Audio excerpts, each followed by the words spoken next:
Hello and welcome. I hope you can hear me well, and I hope you are doing well. It has been a wonderful weather outside, the rains and stuff, so I hope you're enjoying. And this is enough, especially that the COVID thing is getting over. So again, I appreciate and everybody signing up in such good numbers and being there and encouraging us as we go through. This has been like what 5 years now we've been doing this. And okay, so today's webinar is something new, something we always try to do something new, but this time it is GDPR and HIPAA. So let me give you a background to what happened. So what happens was that we as a company do a lot of SOC 2, GDPR, HIPAA, PCI and stuff, as you know.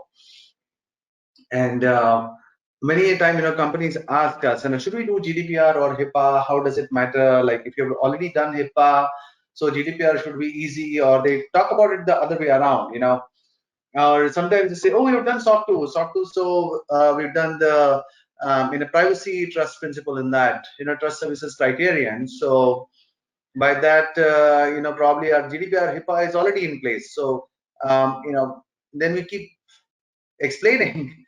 And that's where the requirement came up from many people that can we have a short session on this. And of course it could have been a short session, but we thought of making a webinar out of it. The reason being, we'd also like to get some background on the individual subject. So stay with me, and as always, if you run into any technical difficulties, just drop me a message on chat, and our technical team standing by will take it there immediately.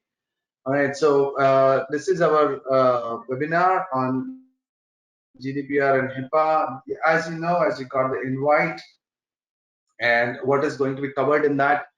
This is what is there, the topics covered: brief on GDPR compliance, brief on HIPAA compliance, what kind of information is collected, and then GDPR versus HIPAA, how the approach should be, compliance differences and stuff. So you already have this invite, so we can jump in right away. And for those of you attending, and you already have some,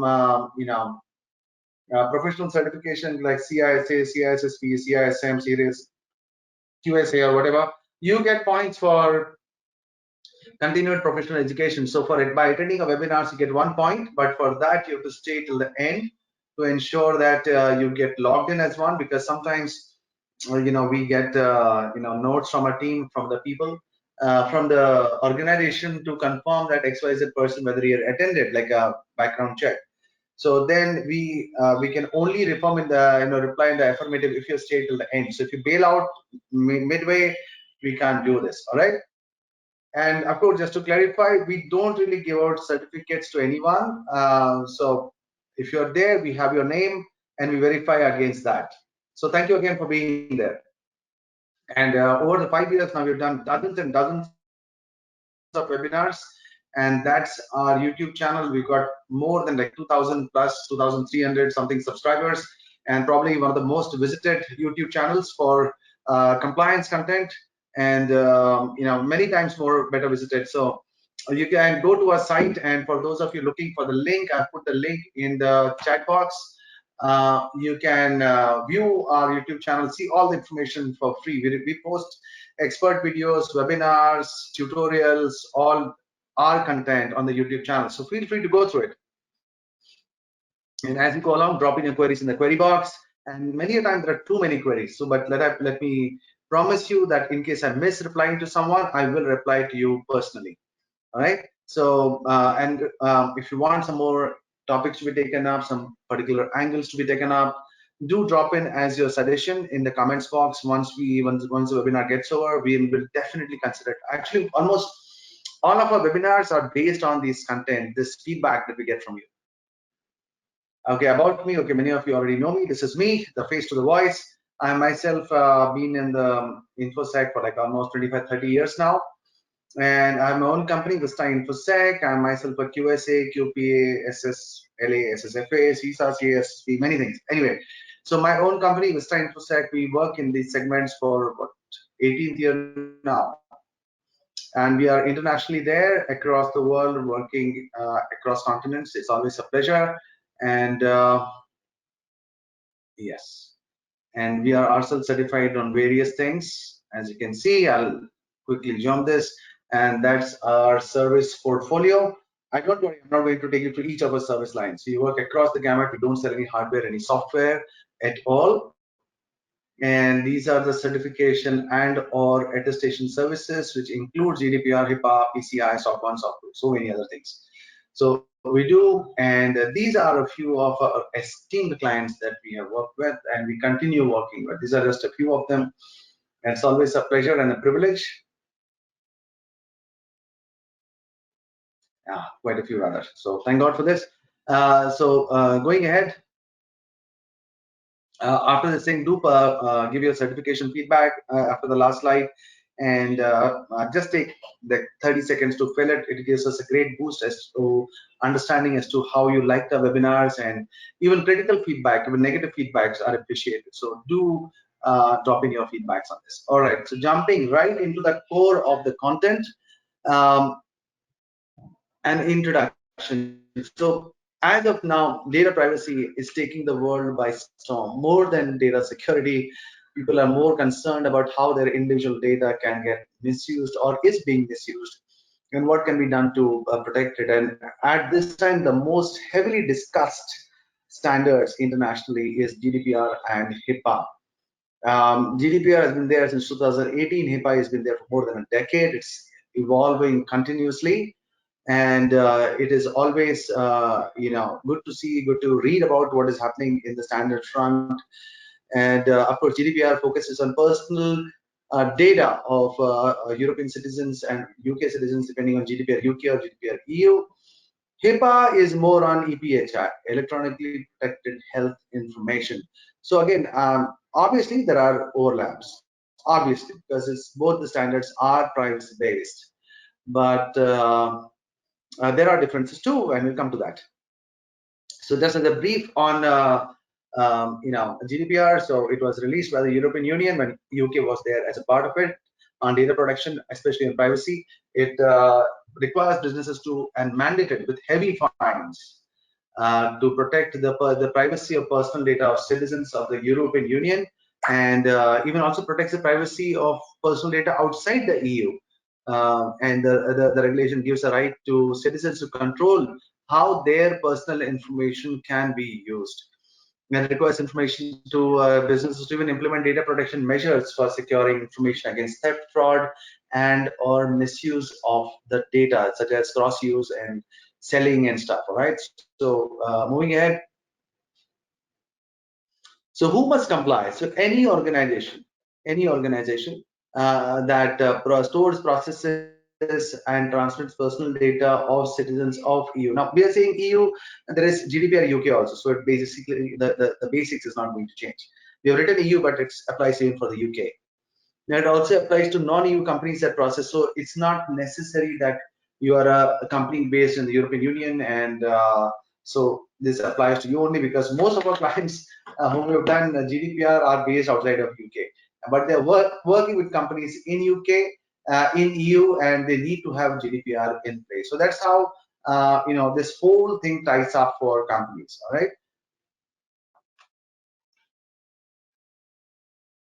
Now, important. So it's a landmark regulation, and it changed the way data security works across the world, and everybody wants to get on board and have tried to do something about data privacy.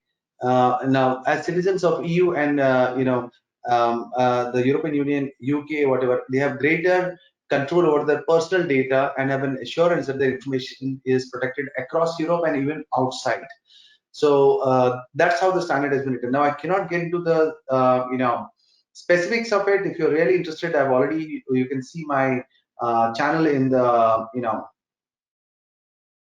on YouTube, and over there we have an entire playlist on GDPR. Over there we've gone into this in detail as to how organizations outside of you are supposed to be coming under GDPR and how it works and all. So that's how it is. So now, okay, somebody's dropped a message. What is EEA? Okay, EEA is European Economic Area. So it basically, it is regions outside of EU, but still considered as a part of the larger economic front. Something like, Iceland, Norway is there, Liechtenstein is there. So these are the countries which are covered as a part of EEA, economically European Economic Area. All right, so that's the full form for that. So it allows for massive fines up to $20 million euros or higher, and as much as 4% of the global revenue. So this was a great leveling field, because 20 million, 2 million, or whatever is peanuts for an organization like Facebook or um, Google. So they might use this shortcoming, if at all, for the misuse. So that's where GDPR leveled the field by saying that, okay, 20 million or 4% of global revenue, whichever is higher. So this will bite everyone, from small companies to big companies.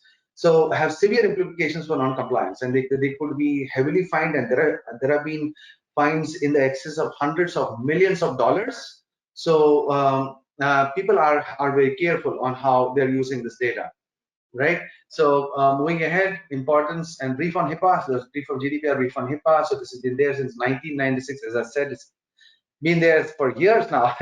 It's probably older than a few people who are stepping into data security at this time, right? So we have people in our company who are younger than HIPAA. So so that's how it is. So it's been there, and it's there for the regulation of US healthcare. So this is basically for US healthcare providers, health insurance employees, and any third party dealing with the personal health information. So it's not just hospitals, even insurers, right? Because that's the full form: Health Insurance Portability and Accountability Act, HIPAA. It is not HIPPA, it is HIPAA. So it sets out the governance procedures, right from billing, administrations, and who can receive PHI in the company, how it can be transferred outside, how it can be protected, how it can be utilized. And organizations that deal with PHI are expected to comply with the regulation, right? So now, who must comply with HIPAA? Now, not every organization is subject to HIPAA, right? Not everyone who is coming under it. So many organizations follow different or even less strict rules. So there's the privacy rule, okay? Covers health plans, healthcare clearinghouses, even healthcare providers who conduct certain financial and administrative transactions electronically, because these electronic standards are adopted under HIPAA, such as electronic billing and fund transfers. So then these entities which are covered under HIPAA are called as covered entities. Now, I can see a few questions messaged to me privately on the basics of HIPAA. What I would request, see, I understand where you're coming from. I'm just touching and going on the basics. But again, I would request you to go to our YouTube channel. And over there you will see a playlist on HIPAA, and this will be covered under it. All the basics of HIPAA, the various sections and clauses, everything. Some are raising their hands, so please drop in your question. Please drop in your question or your comments. Okay, somebody asked for my YouTube channel name. I don't think you've been there since the beginning. That's our YouTube channel link. Entire playlist on HIPAA and GDPR is there. Do subscribe and click on the bell icon, and so you'll get notifications when new videos, at least one video a week is something that we upload. So please be there. Please check out and benefit from all the hard work that is done by us.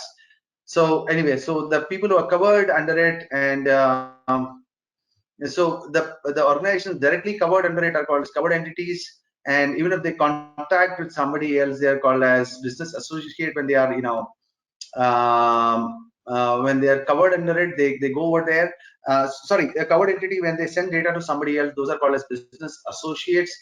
So that's where the outsourcing, if I can call it, happens. So there are the healthcare providers, health insurance, doctors, understand, even doctors, clinics, hospitals. So it's not just large organizations: psychologists, chiropractors, nursing homes, pharmacies, including pharmacies. Look at it this way: pharmacies also are covered under HIPAA. So it's not just for B2B large organizations. Like, the basic conception is that, rather misconception is that. And even health insurance, HMOs, company health plan providers, government programs such as Medicare, Medicaid, everything covered comes under it. So why it is important? So it is basically it had been come out with the transition of keeping data secure when the transition from paper to electronic copies has happened. So it also helped to streamline various administrative and healthcare functions. It is very important for healthcare. It is like a mandate. There have been examples of even hospitals being closed down because of severe HIPAA violations. So it is important for patients who wish to hold control over their information in terms of who has got access to the data or who the data is released to and who it is shared with, and even if who wants to have copies of their health information. So then what kind of data overall in a summary is covered under GDPR and HIPAA? So HIPAA is basically for the protected health information only. So any medical information that could potentially be used to identify any individual and is created, used or disclosed in the course of providing healthcare services comes under HIPAA. Then GDPR is basically a data privacy law, and it is meant for now covering or protecting citizens as personal data of citizens of EU and UK.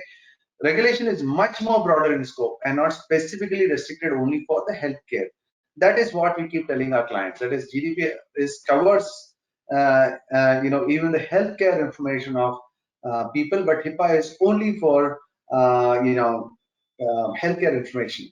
All right, it protects PII, personally identifiable information, which is personally like ethnic origin, political affiliations, religious beliefs, genetic data, even email addresses, phone numbers, everything comes under GDPR. So then how do you compare PII, personally identifiable information, against PHI, protected health information? So PII is basically a general term used to describe any sort of sensitive or confidential data by which you can identify an individual. So such as examples are given: security numbers, social security numbers, phone numbers, mailing addresses, email addresses, login IDs, even your digital images, IP addresses, social media posts, all comes under PII. That is where GDPR works. PHI, on the other hand, is basically the medical information that can potentially identify an individual. So such as XYZ person, living, maybe the name is not disclosed, let's assume. Okay, so XYZ person living in so and so area, so and so building, is suffering from 1, 2, 3 diseases, or is on medication 1, 2, 3, 4, 5. Now, based on that information, it is not very difficult to identify who that person is. So it does not necessarily include the contact details, but it can also be this information that can lead to the contact details, or even identifying who has got that information, and also what data is shared between the hospitals and the insurers and vice versa. That comes under HIPAA. So example, that's where we have given, includes full names, last name, detailed geographical identifiers, phone numbers, fax numbers, email addresses. A huge listing is there. A huge listing of what is covered under PHI, personal protected health information, comes over here. Now, for GDPR and versus HIPAA, it's basically only healthcare companies and our business associates in the US have to protect sensitive personal data against HIPAA. Now, do they need to be healthcare GDPR compliant also? Now, HIPAA is only for healthcare information. Now, what about GDPR? But understand, GDPR is only for companies in the European Union and UK.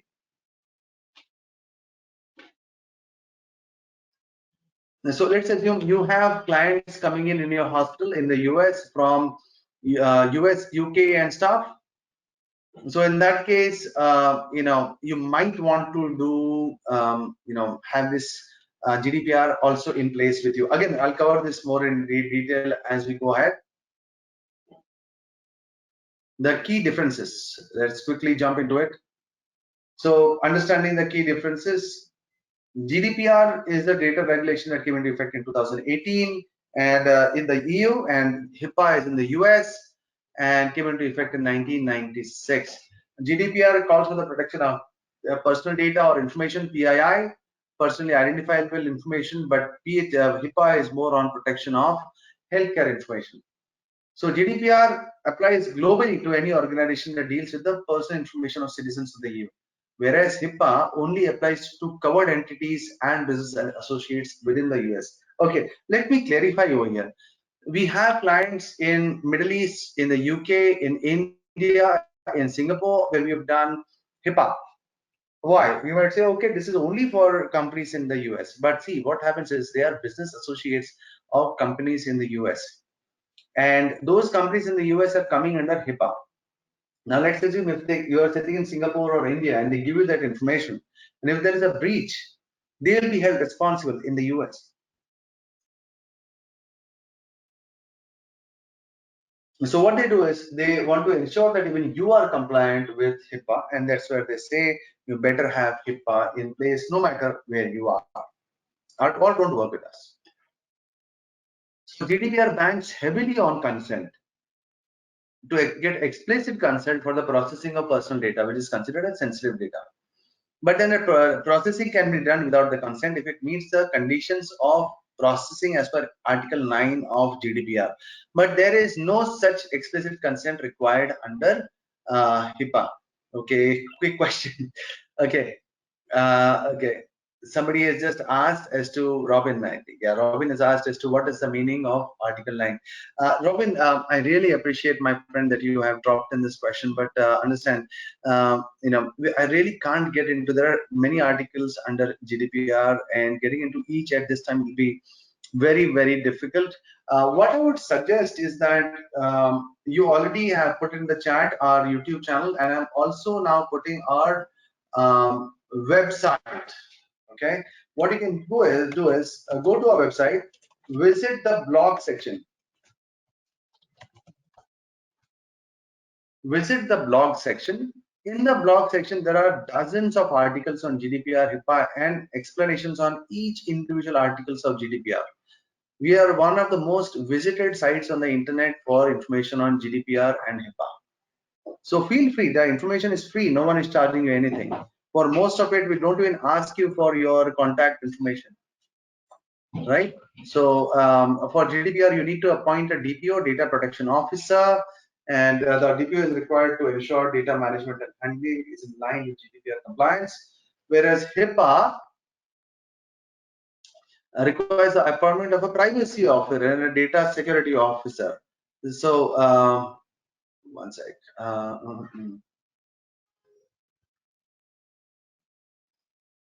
Okay, good question by Amit. Do healthcare companies in India have their own compliance to govern in terms of security, or we follow global compliance regulations like HIPAA, which is generally US health standard but globally recognized? Okay, so as everyone knows, we have no standard. There is an information security law in InfoSec, whatever. It is more than 20 years old, thoroughly outdated, got nothing specific for privacy at all. They had moved a bill for privacy, which after 4 years got withdrawn. So we don't know when it's going to happen. So as far as India is concerned, we have nothing. But we have many healthcare providers in India who are basically following HIPAA because they have clients in the US.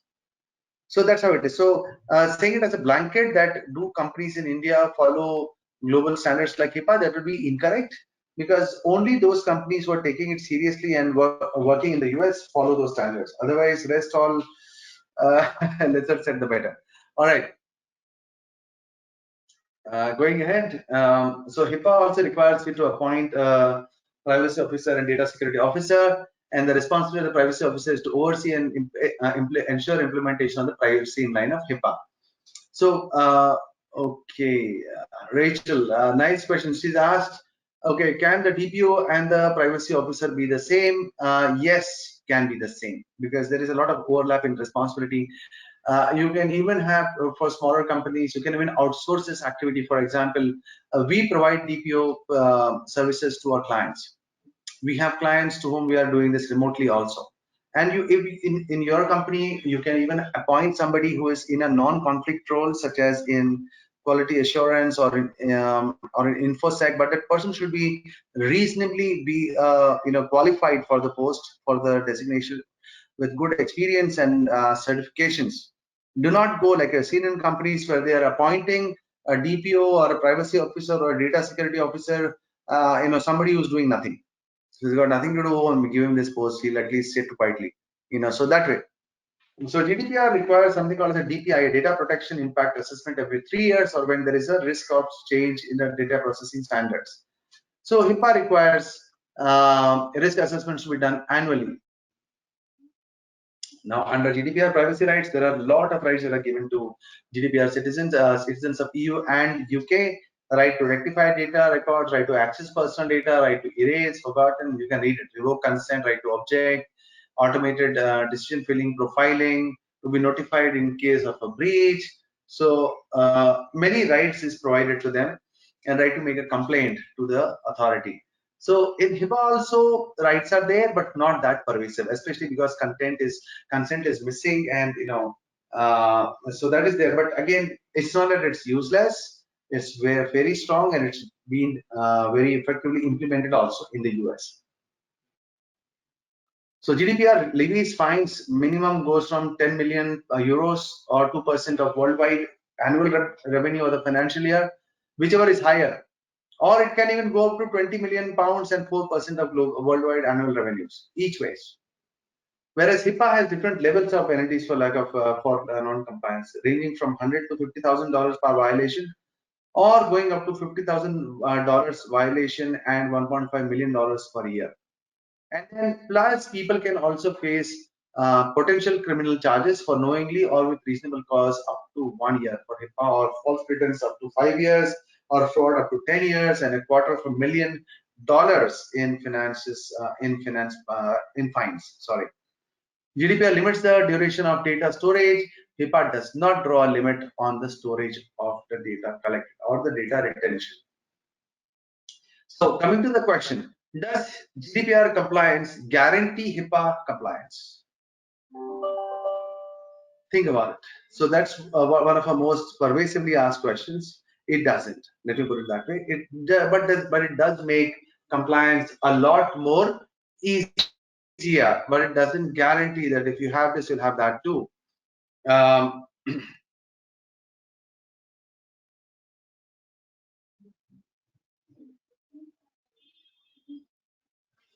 Okay, another question has come. Interesting. So, is it good to stick with compliance like HIPAA or other compliance or security perspective and regulations to be abide under law depending on industry type? Will getting GDPR individually or top up your industry type compliance? See, if you follow a global framework, even though you're not coming under it, that's always the best way, because those standards have been written as per the requirement of that industry. So it's always a good way, whether you're coming under it or not, and get yourself audited by a third party. If you're looking for one, you can always drop us a line. We have been there since decades now. So, all right. So, companies that are already GDPR or HIPAA compliant will have most place required to protect the privacy of data. If you have GDPR in place, in my personal opinion, you are much more better covered, because all the personal data gets covered, including even health and medical records. Right. So similarities between GDPR and HIPAA. So that was the differences. This is the similarities. So personal data definitions are the same. The data that can lead to identifying an individual's personal identity is defined as personal data. Now, in GDPR, again, for children's data, you require explicit consent for processing the data of children with the consent coming from the guardians or parents.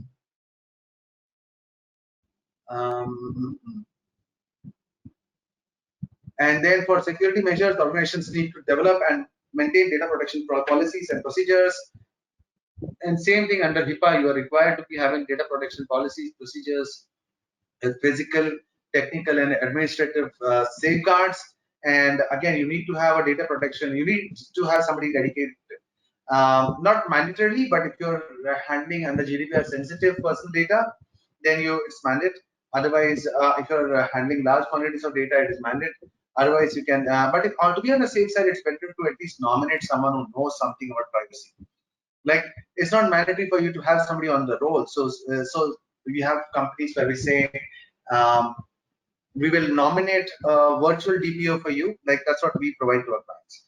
We'll nominate a virtual data privacy officer for you, um, on on a Monday basis. So it could be like the person could be there 1 day a week to look at how you're doing, and in case you need any emergencies, the person is there. So it could be like 50 or 70 mandates in the full year. So the person says the organization knows then that the resources or the person is not sitting idle, and only as per the utilization you have experts with you. Like if you tie up with us, there will be the entire organization that will be working with you, not just one individual. In and against, if you hire someone, you are stuck with that person. You don't know, and you're stuck with the how good that person actually is, right? So moving ahead, consumer rights. So GDPR gives people rights over the data and how the data requires can be used, reused, and how they are mandated to provide copies of data used, to whom it was used, and why it was used, and how it was used. So HIPAA also gives patients the right to access the data and understand who's been accessing the data. So breach notifications again under GDPR is a mandate within 72 hours. But under HIPAA, if it is affecting more than 500 individuals, it has to be notified within 60 days. So 72 hours is 3 days. In GDPR HIPAA, it is 60 days. That too only if it exceeds 500 individuals' data. So when you're approaching, points to consider for both: appoint someone responsible for GDPR and or HIPAA or both. Conduct a full data assessment. First of all, identify your data landscape, conduct a data assessment, identify the data risk exposure, then establish the privacy policies and procedures. Then establish the privacy by design. And most importantly, if I always say that, get a third party outside help.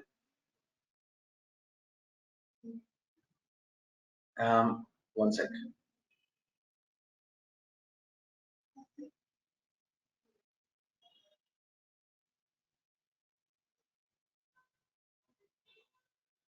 Okay, there are quite a few questions just rolling in. One is asked, do Indian companies use GDPR? Yes. If they're working for European citizens or European companies, they do go for GDPR. And someone has asked, do you really think getting HIPAA GDPR helps? As my understanding, most compliance framework, that is HIPAA, PCI DSS, also do cover data security and privacy. No, no, no. HIPAA does, PCI DSS doesn't. All right, you can use the controls of HIPAA for your privacy data also, but HIPAA PCI DSS there is no it's not about privacy, it is about card data only.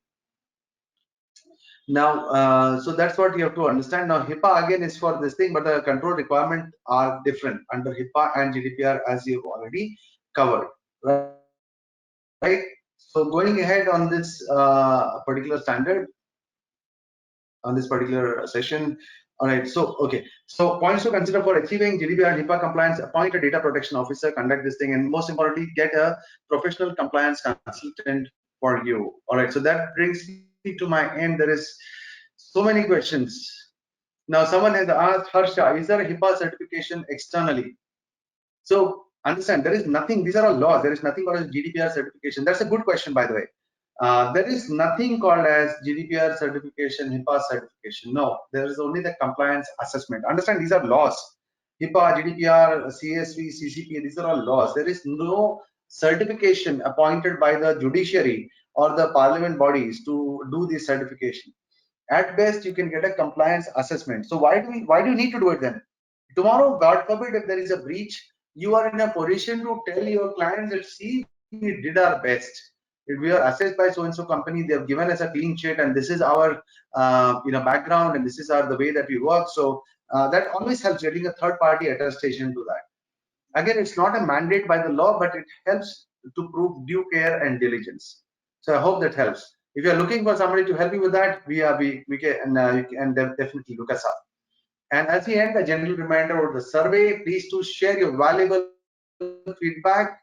And that's our Facebook page, the LinkedIn page that we have. There are thousands of people following us, more than 2,000 plus subscribers, 2,300 on 2,300, 400 something subscribers on YouTube as on date, and that's our contact details. So thank you again for being there. I really hope that this session helped you. I really enjoyed doing this. It was quick, it was brief, it was to the point, and it was definitely helpful.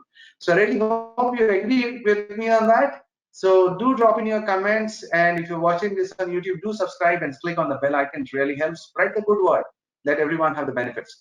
Take care again and have a wonderful, wonderful day ahead. Bye-bye.